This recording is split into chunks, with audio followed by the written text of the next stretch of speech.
In today's video, I'm going to teach you how to add a picture in a video using Adobe Premiere Pro. First, you'll want to open up Premiere Pro and have your project ready to go. If you don't have it open yet, take a moment to launch the program and find your project file. Once you're all set with that, look towards the top left corner and locate the File menu.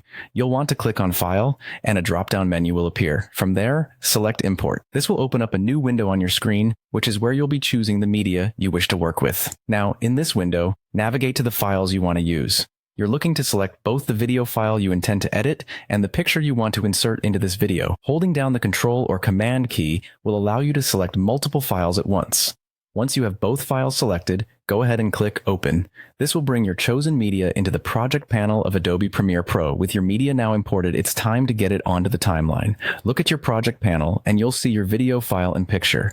Click and drag your video file first, position it onto the timeline, and make sure you're placing it on video track 1, also known as V1. This is where the base layer of your video footage will reside. Next, let's add your picture. Similarly, drag your picture file from the project panel and place it onto video track 2. By layering your files with the picture on video track 2, you're essentially telling Premiere Pro to display the image over your video. It helps to think of these tracks as transparent layers that stack over one another. Once your picture is on the timeline, you may want to adjust how long it appears in your video.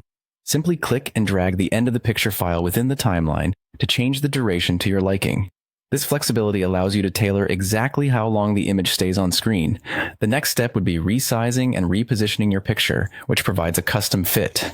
Click directly on the picture within the program monitor. You'll see handles appear around the picture that allow you to resize it. Drag those handles to adjust the size of the image to best fit your vision. To move the picture around the screen, click and drag it to reposition it to wherever you'd like it to appear in your video.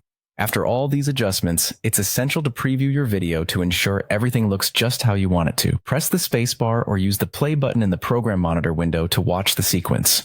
When you're satisfied with the results, it's time to export your project. In the top menu, click on File, then choose Export, and finally, select Media. Follow the prompts there, and you'll have your newly edited video with the picture seamlessly included. Enjoy your creative project.